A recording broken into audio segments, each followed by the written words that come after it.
where legends are built and stories are told.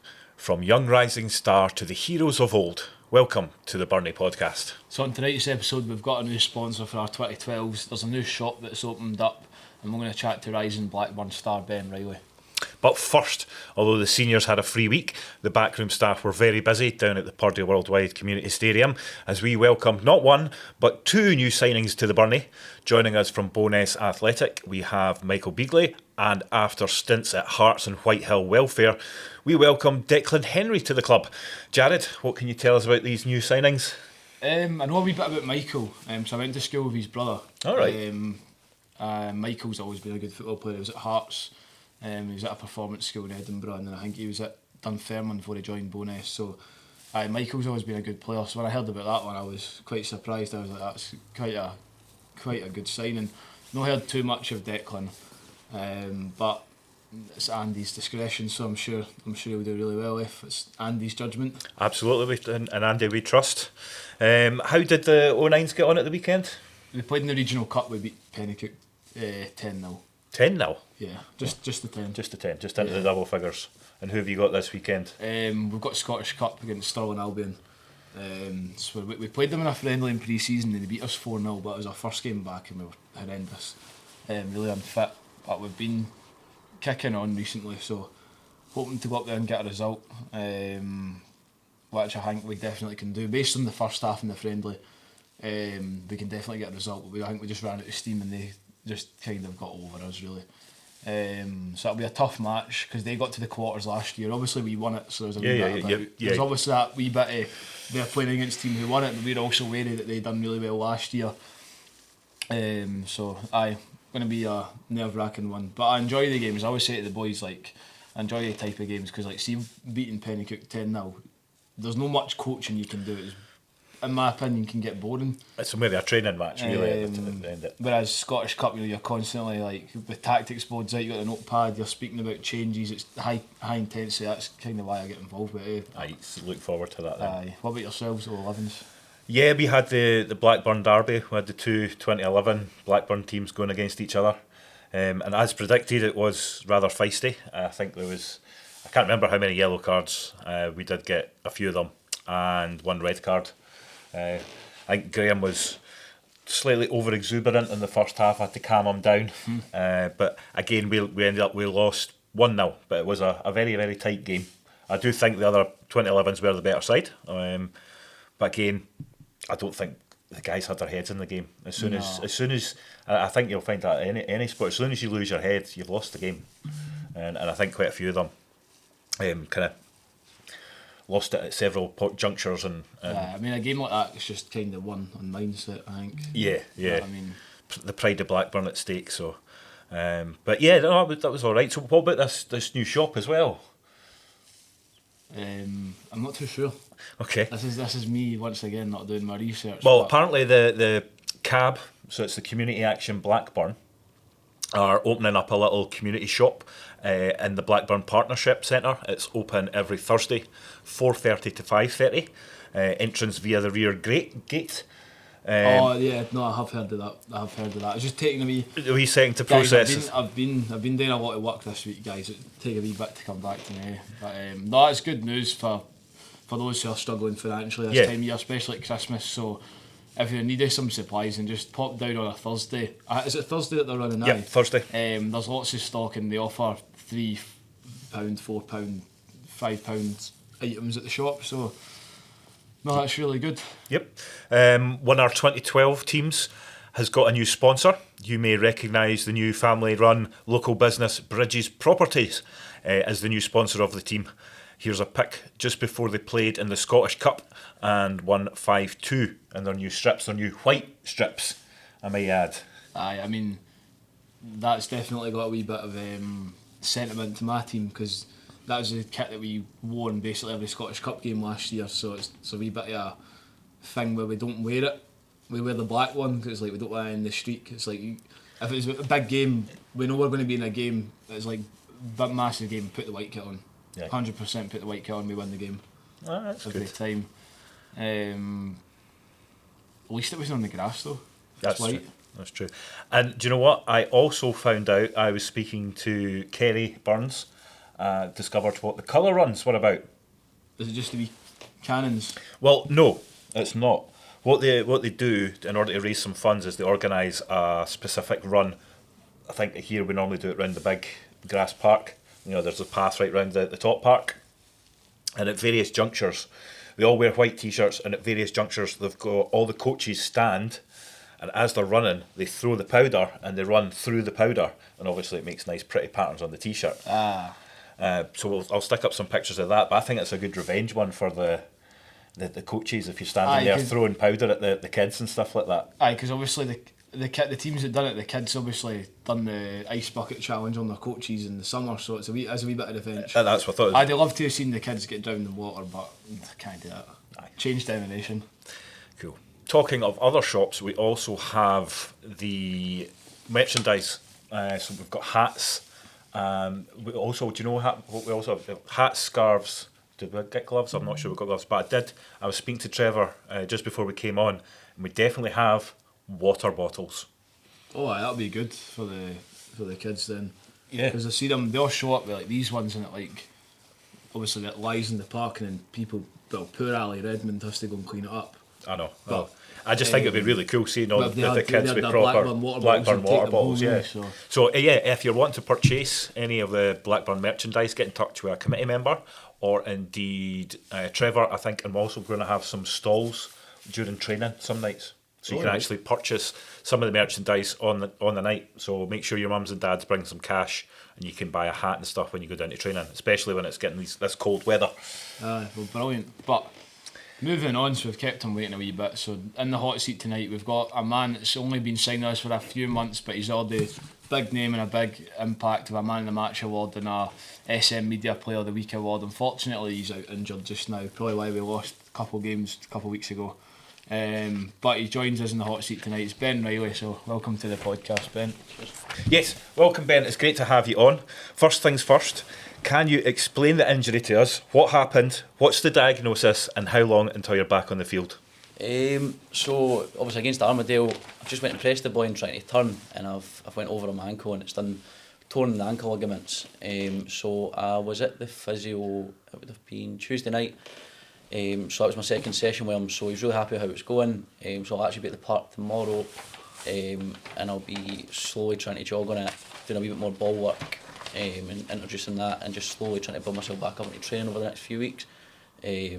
So that'll be the first time on the pitch tomorrow, hopefully. Good. All going well, and it should hopefully feel alright. So it's feeling better than what it did. Okay, I'll bet though. Good. It's not so great, but just... It's good to hear you're at least getting you're seeing improvement. You're not... Exactly, so there was a wee thing he was worried about, but seen him on Tuesday night, and he was happy with that, and didn't need to go for a scan or whatnot, so Perfect. That was good news. So you want to? Yep. So just to kind of like introduce yourself a wee bit, so you said in an interview a couple months ago of our social media crew that you keep yourself pretty composed.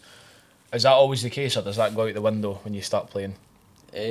Certain games, but like the Armadale game, it's obviously a different game. I think every game's a different environment, but I mean, when I game of football, you need the ball, so if you're not going to be composed on the ball, it's probably not worth really starting, is it?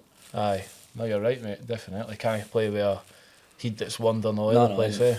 As you said earlier, if your heads are away, like you're going to lose the game. So just even no matter what game it is, you need to just try and be level headed, whether you're getting beat or whatnot. It's like Andy said as well, just kind of staying with the highs, taking the highs with the highs and the lows with the lows, and try to stay level headed with each result and whatnot.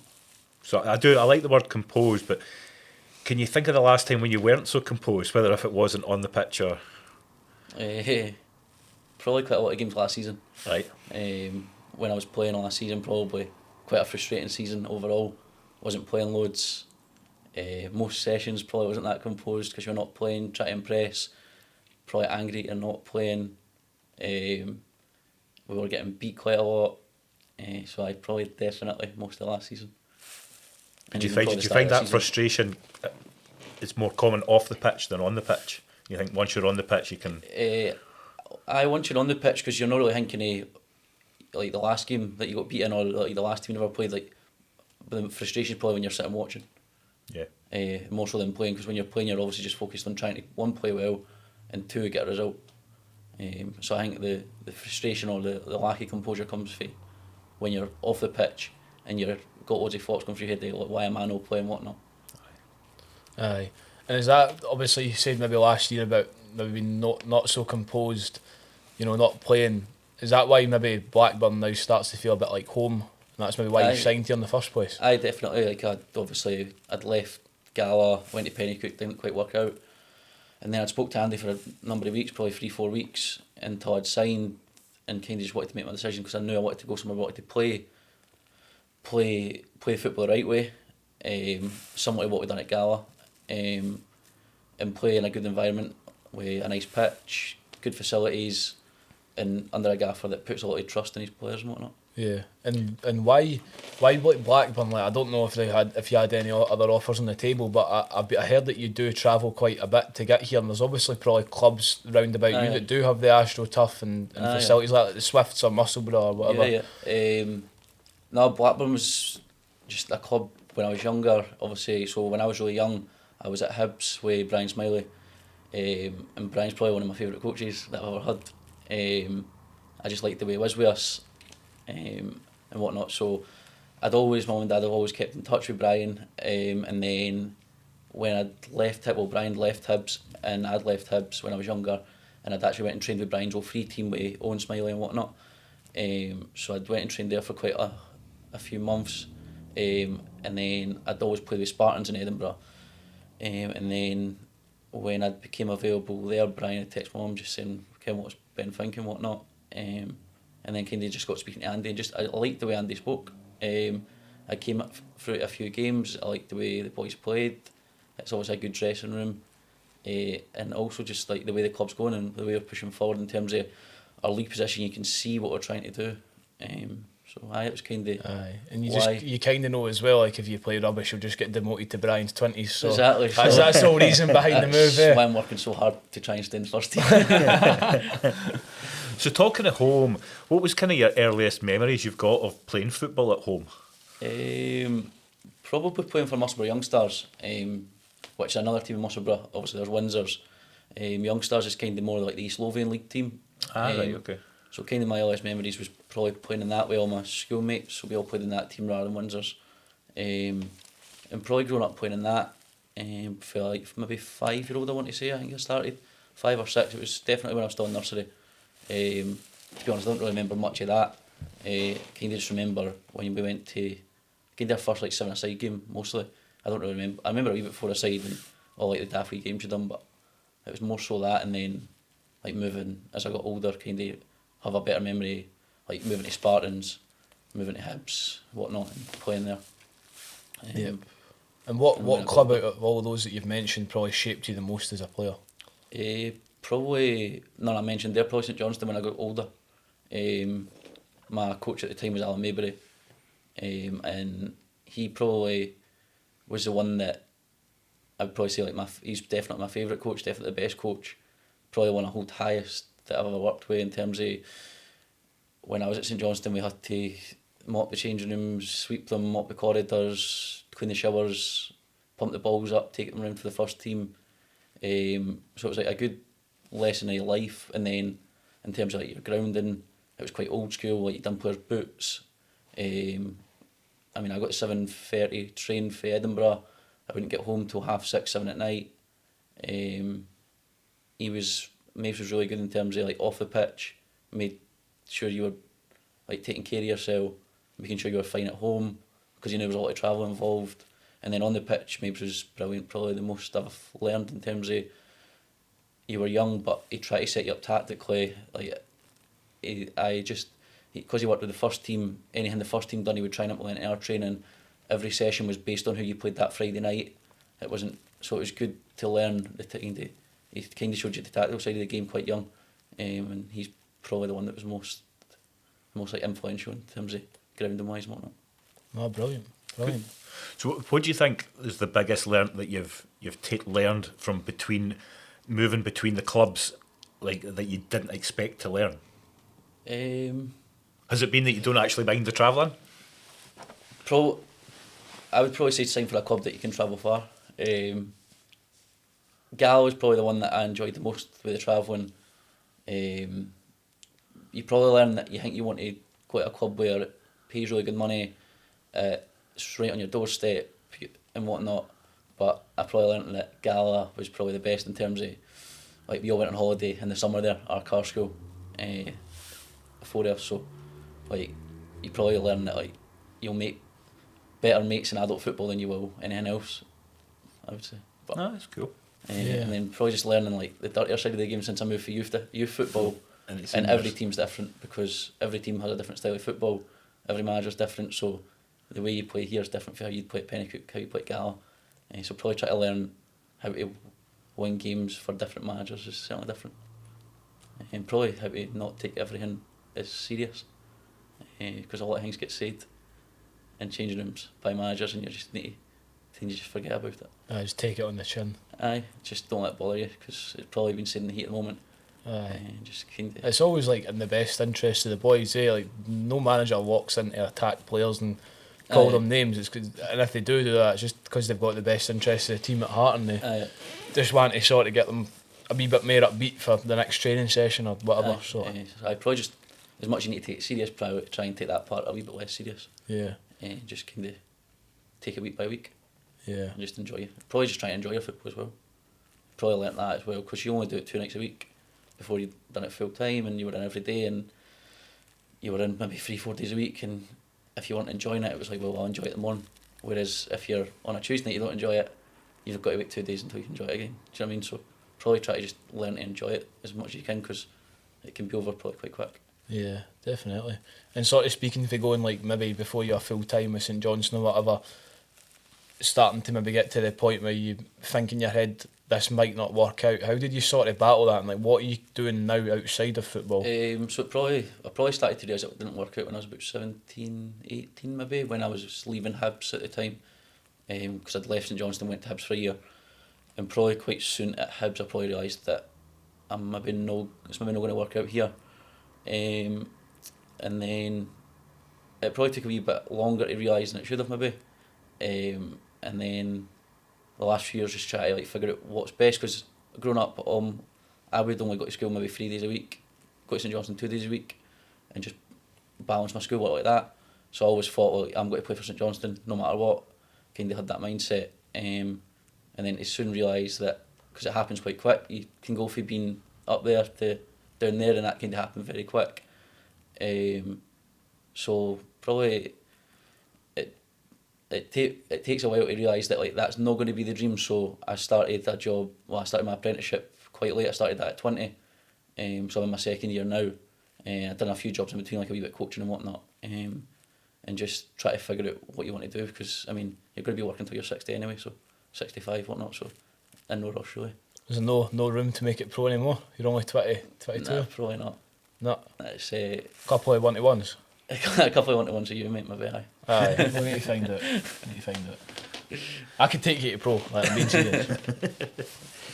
No, but I mean, is there any advice you could kind of give for anybody else that's kind of in a similar position at that age, going almost pro youth but like not quite to make it? Do you think you always have to have a backup plan? Is it always good to have that backup plan? Or I mean, everyone says I have it, but like if you're at that stage, like I don't regret not making it. Do you know what I mean? Like, because I had great memories. I've played at St George's Park. I've played in great places. Like I've been over to Tenerife for a week and played in a facility over there. Like played at Gibraltar. Like I've played in countries like you would never experience and whatnot. So like I've trained with players that like I used to watch playing for Hibs, and then you go and train with them, and it's like I don't regret it, because you've got all the memories, and I've played in brilliant places and I've had great experiences. So I think just if you're in that position, just enjoy it and live it. Like don't worry about if you don't do it. Like just think like what could happen if, rather than like don't think like I need a plan B. I need to like focus on this. I need to maybe go and get a job and just do this part time. Like if you can do it and you're supported, like I was really lucky. I was supported by my mum and dad really well, and they had the same attitude. They like, well, go and give it a good bash. And I think if you get a good bash and it doesn't work out, then at least you've gave it a bash. And aye. Like what's the worst that can happen? Somebody says you're not good enough. Well, you'll go and play for somebody else. Do you know what I mean? Like it's not a worry. Like as long as you're getting supported well, and there's more to life in football anyway. So like it's one of them, like, just enjoy it, I would say, and give it a right good bash, and if it doesn't work out, then it's not the end of the world, you'll find something else. That's a very good pragmatic approach. I like that. Solid, definitely. So moving on a wee bit more, talking about a wee bit more football now. So obviously, as a centre mid, how would you sort of describe your role? Are you that sort of like foot on the ball, calm it down player, or are you just like in the box being nasty sort of? Don't know, you've maybe need to ask Andy what he thinks, but nah, I'd like to say I just get a bit of balance to the midfield. Like, we've got some really, really good players in there, like Daz, Corey, Spency, like Scotty Richards, like a few others, like Beard coming in now, and I've probably missed a few there that I can't even think off the top of my head, but like we've got a really, really good bunch to pick for, and I'd like to say like we all complement each other pretty well, and it's just feeling like, I wouldn't say like get my foot on the ball, like I like to get my foot on the ball, I like to have a tackle, I like to head the ball, I like to do it all, but there's moments in games that you need to just roll the sleeves up, or not every game's the same, so I think saying like you're a foot on the ball midfielder is a bit like, well, that's fine if you play for Man City, but playing Lockor on Saturday, like you're gonna get smashed. Bit of reality check, like there'll not be much football there. Do you know what I mean? Like you need to just roll up your sleeves. Like Tynecastle, here's a good example of that. We played Heriot Watt on the Saturday before, loads of the ball. They move the ball well. Two teams try to play it right. You go to Tynecastle straight away. They win kick off. They do the usual kick off into the corner, put you under pressure. And I think maybe in the first half I touched the ball 5 times. Most of it was tackling. Most of it was trying to get near them. Most of it was trying to get us up the pitch. You know what I mean? So every game's different, and every game in this league is different. Every team's different. Everyone plays different. So it just depends as well. If you're not playing on that Astro, you're probably not getting the ball down as much. So I don't think I've got a certain part of my game I don't want to say I can try and do it all. Maybe not as good at certain things though. Well, is there anything that people notice about your game that you're actually proud of, like most proud of? I'd like to say I keep the ball pretty well. I try well. I'd like to say I don't give it away very much. Foot on the ball player. I'd like to say I keep the ball. I wouldn't say foot on the ball player, but I like to say when I get it, you keep it. You don't lose it. Aye. I'd like to say that. Maybe not, but I'd like to say that. Yeah. Oh, cool. And obviously moved to Blackburn a couple of months ago. What was your sort of first impressions? So you talked about the dressing room a wee bit, saying there's a good group of boys. Do you think that makes a difference? And what was your sort of first impressions of the boys in there? It definitely makes a difference. See, at this level, if you've got a group of boys that are together, I know Andy probably speaks about it a lot, if boys are together and everyone's getting on and whatnot, it makes a massive difference. You've probably seen that at the Armadale game, how together everyone was, everyone wanted to win. It just, if you've got that in a changing room, and that changing room's definitely like that. I've been in changing rooms where it's not, and that was definitely my first impression of how welcome everyone was, how friendly everyone was. We had a night out pretty soon as I joined, so that was quite good to get to know the boys. Everyone likes a laugh, so I think that was probably the first impression, that everyone was brand new, because there's nothing worse when you walk into a changing room. Folk are just looking at you. I like a bit of an alien, like, who's this guy? So no, it was probably that, to be honest. Aye. So that probably helped you settle in quicker and start playing well quicker? I probably, maybe not the playing well part. I think I was getting there before the injury. I was getting better and better because I'd had about 6 weeks out not playing, so I think there was a bit of rustiness there. So I think that was coming but just before the injury. So I think probably the last 3 games that I'd started anyway, definitely that was coming. But I definitely just the whole friendliness and knowing that boys trust you, like, that helps as well. So who's been your biggest help since you joined? Probably like the older boys are so easy to chat to, like Jazza, Cal, Spency definitely, and then obviously know Kyle Connolly quite well for playing at St Johnstone with him when he was younger. So of course. And I know Brashy for Hibs, so there was loads of boys, so it was quite easy to settle on anyway. And then the older boys, as I said, just so easy to get on with. Everyone's so easy to get on with, so I'd probably say quite a few of the boys were so welcoming and probably helped the most.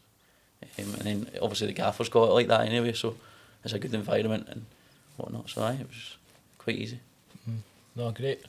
And you spoke well about the club's sort of like community aspect. How important is that for you, like to play at a club with a good community? It's different for me because obviously I don't see it loads, not being from Blackburn.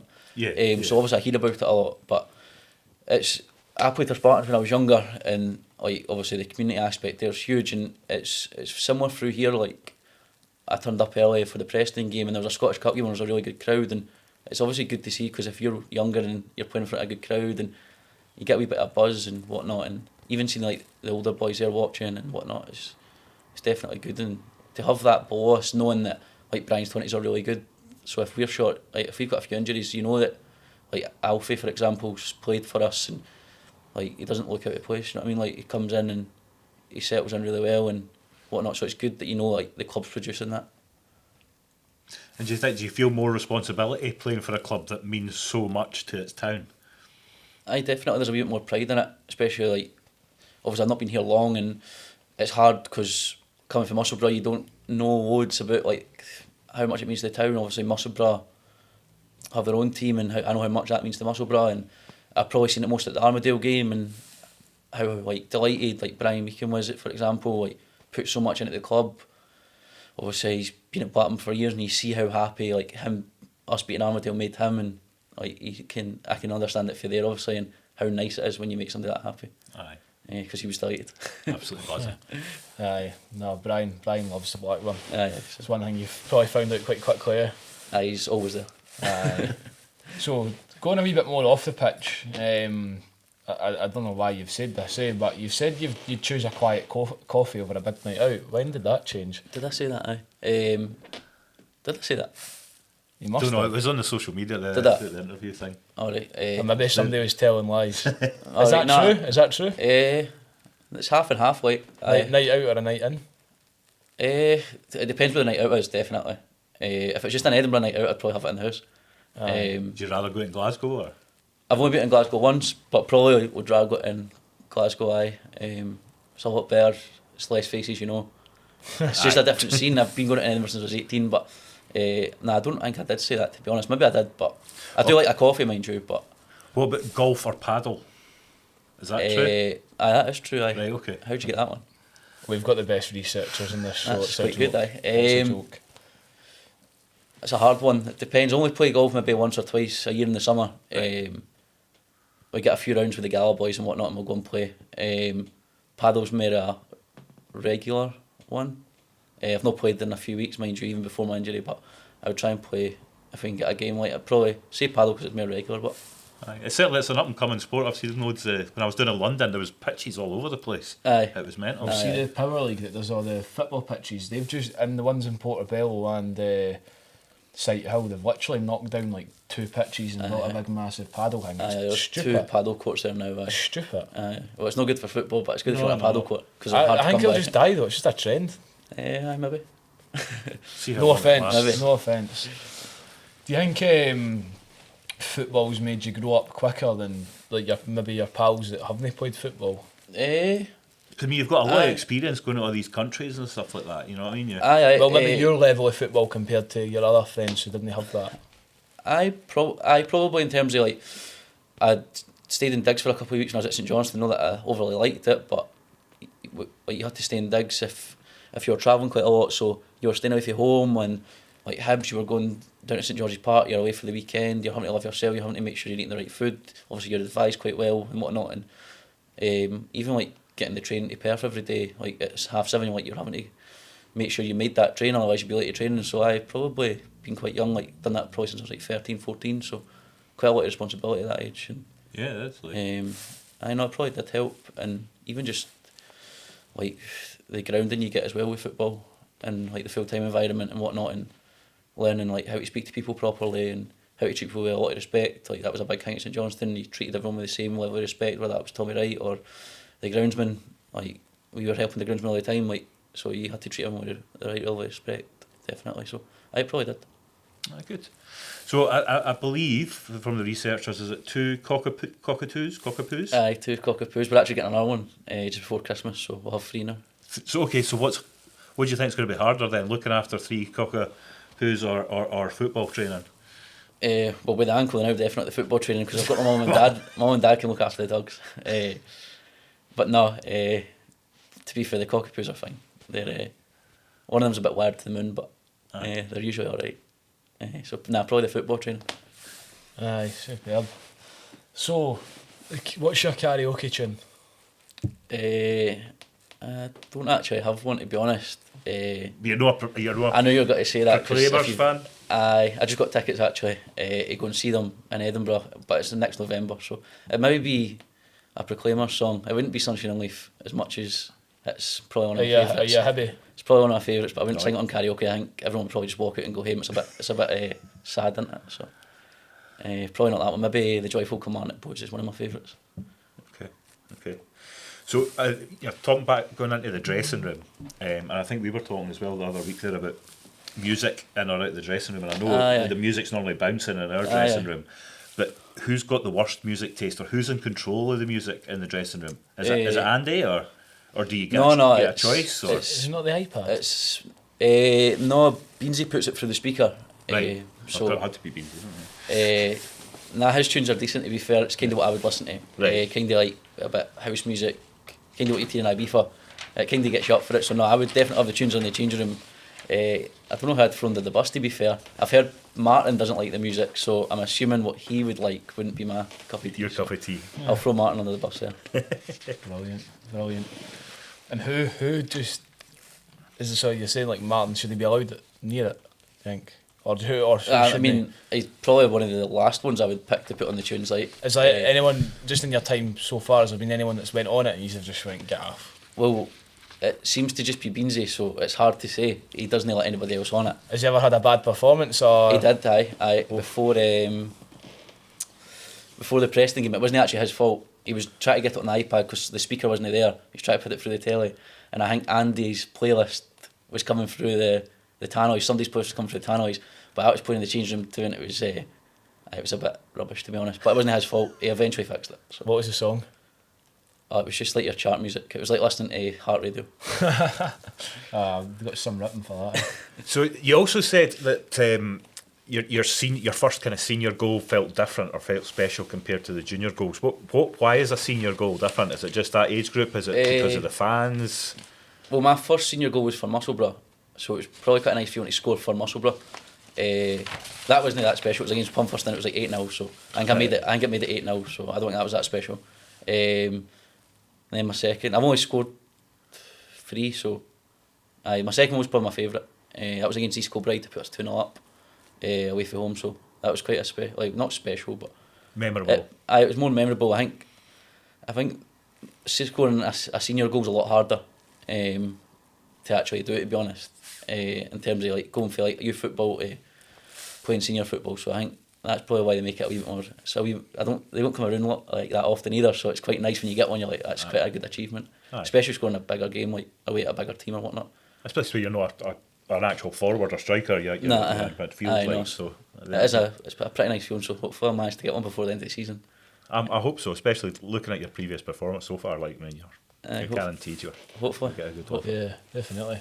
What would be what's your sort of like pre-match like routine? So like for the house to the dressing room, if anything happens, is it ruin your day, your performance? Nah, I'm not that kind of like superstitious. I mean, I'd always, if whatever I have for breakfast, so like if I have scrambled egg and toast and we win that week, I'll keep it the same until we get beat, and then change it. And then I'll change it. So, but I'm not that superstitious. I just eat what I feel like eating that day. So sometimes it's 2 bacon rolls. Like I'm not that superstitious with that. And then I'll just always get a coffee on the way in and then have a coffee. But I mean, nothing would really put me off. I don't see how that would affect my game, to be honest. What about like at half time or that? Do you guys get energy gels or is it fruit or? No, there's stuff in the changing room.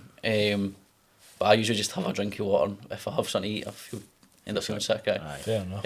So usually just a bottle of water. There is stuff there, like, but I'm not a big fan of it, to be honest. Fair enough. And so obviously you were saying it doesn't really affect you if your routine or whatever gets messed up because you're not superstitious, but what about with a bad performance? How would you sort of deal with that? Because that would put you off. It's just one of them, like, they're going to happen. So I mean, I definitely change my breakfast the next week, even if we won. But like, just try to like forget about it. Like, it's one of them, like, if you dwell on it for too long, like, you've got training on Monday, like it's a new week anyway. So as long as you can just kind of try and recover for it, I don't think it's the worst thing that ever can happen. Even if you get beat, something it's not the worst thing that can happen. You'll notice teams will get beaten, then they'll go on a nice wee 8-game unbeaten run, and it's like, well, you can get a bounce off it sometimes. So sometimes it's a good thing that can happen. No, definitely. So I think you also named, was it Ben Gannon-Doak? Aye. As kind of one of your toughest opponents. Did you play with him originally? Or? No, he was always at Celtic, so he's a year younger, but I mean he was obviously that good that he would play a year up. So I was quite fortunate. I never actually had to play like up against him because he played on the wing.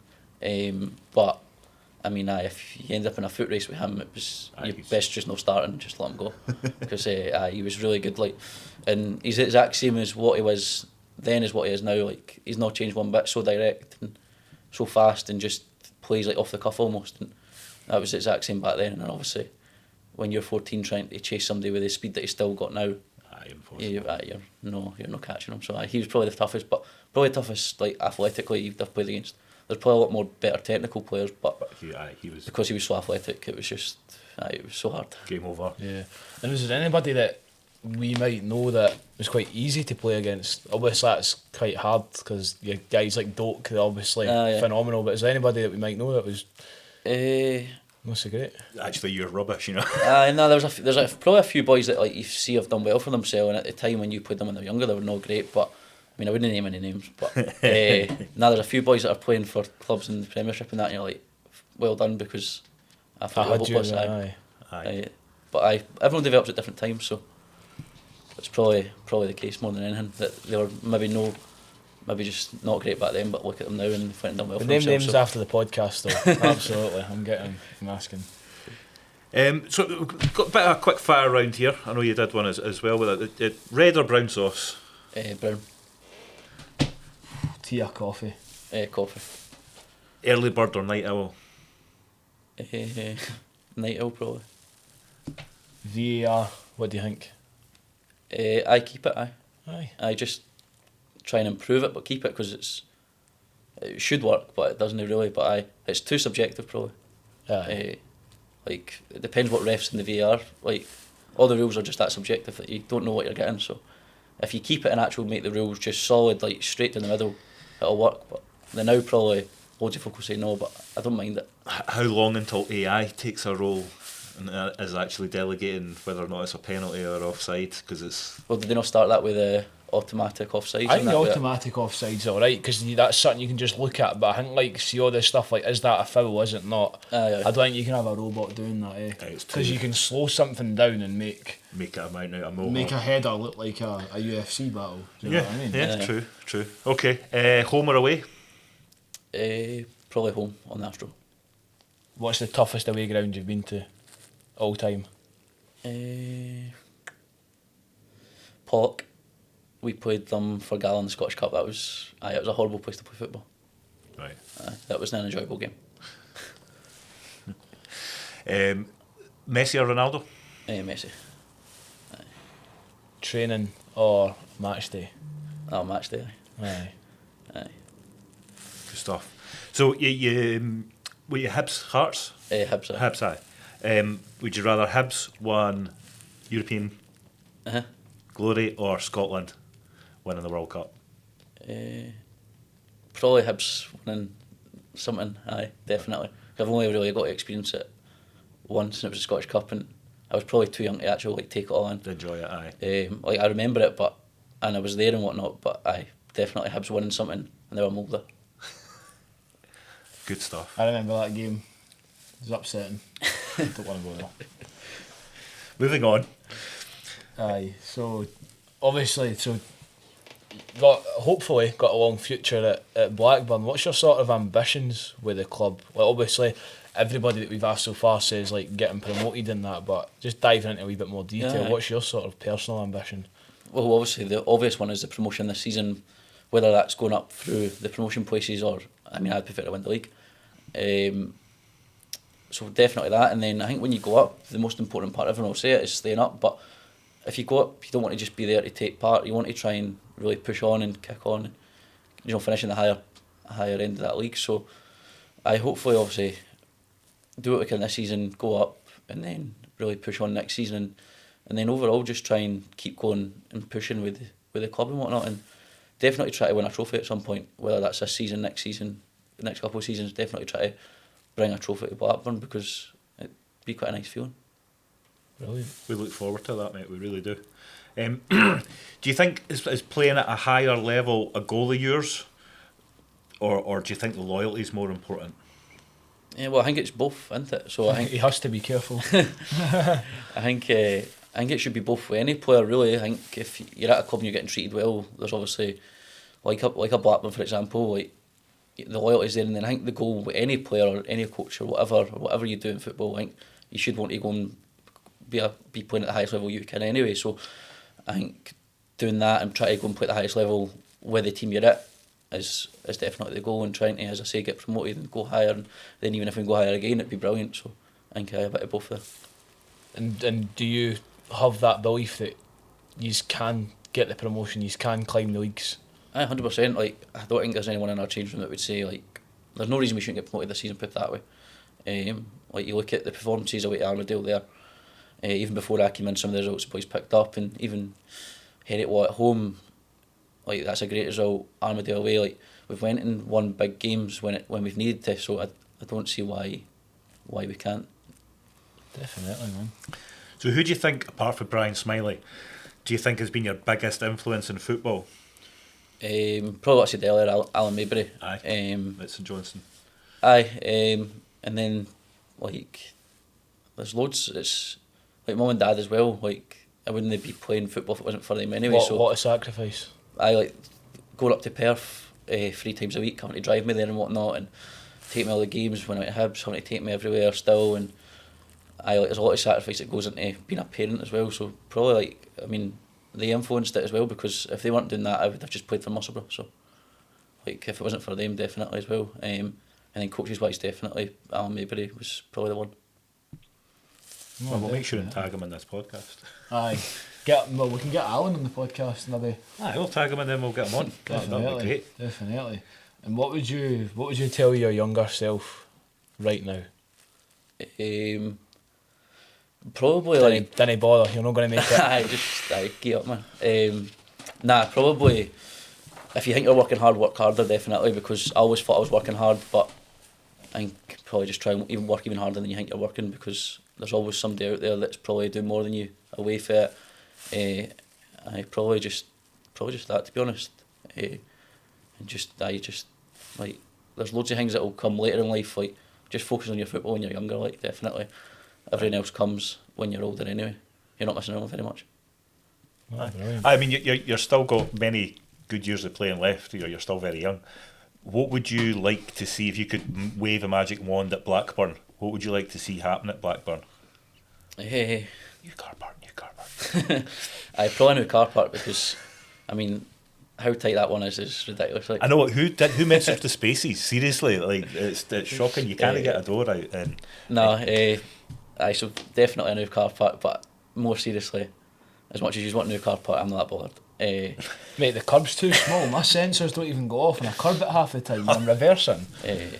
Ryan Cameron, in fact, probably a double road into that car park, so a one way in and one way out, because Ryan Cameron is a nightmare in that car park. He just lets his car roll down the hill when you're trying to get out, so definitely that. But no, more seriously, probably, like, obviously, however, what happens this season, going up, but probably try to then kick on again in the higher league with Blackburn, because when I was at Musselburgh, certainly they were in that league and they always kind of done well and they always stayed in that league, so getting back up there and pushing back to where they were, definitely. And like longer term, trying to go up again if we can. Because again, there's no reason why not. It's a good facility. It's probably one of the best in the east of Scotland, so no reason why not. Yeah, definitely. I think, like, maybe one of the only missing pieces of the puzzle of that, like, obviously we've got a great community, but it's maybe try to get them down to the games a wee bit more and things like that, and just really just create like a fortress for the boys, and obviously keep having people like yourself at the club who have that belief, because there's obviously been quite a lot of changes, boys in, boys going out, but as you're saying, what a lot of other people are saying, a big massive part of what's happened this season is because everybody's like showing up to win, and there's no there's no other alternative to that. I know 100%. It should be like that wherever you play, regardless. Because I mean, if you're turning up to take part I don't see much point. But I think just having that belief within us, and then the belief kind of spreads throughout the club anyway, like with you guys and with the folk that come to the game, with the parents and whatnot, and you can see it kind of having that effect. Definitely. Oh, brilliant. No, I think that's a good way to kind of end on that. We'll end on that kind of note there. But look, we're really looking forward to seeing you back playing again. And I look forward to seeing coming down and watching you. Definitely. Kick some ass. Definitely, mate. It'll be good to get you back on the park. Aye, no, I'm looking forward to getting back. So hopefully a few more weeks and I'll be back. Definitely. When we get promoted, we'll go to Glasgow and Edinburgh. Aye, well, better than that, we'll go to like IB first. Aye, no bad. I think a few of the boys were saying try to get a holiday to it, so we've not got a Christmas do book, so try to get save that money up, carry it over and go away abroad. I've seen a few teams last season that came and went to IB for, so hopefully. There's a lot of boys in that dressing room who wouldn't come home, put it that way. I know, but it'll be easy for Andy. Well, look, guys, thanks very much for watching. We'll see you all next week when hopefully we're going to have a special guest. I can't tell you quite who it's going to be, but no, we need to keep that under wraps. But until then, we'll see you all next week. Yep. See you later. Bye.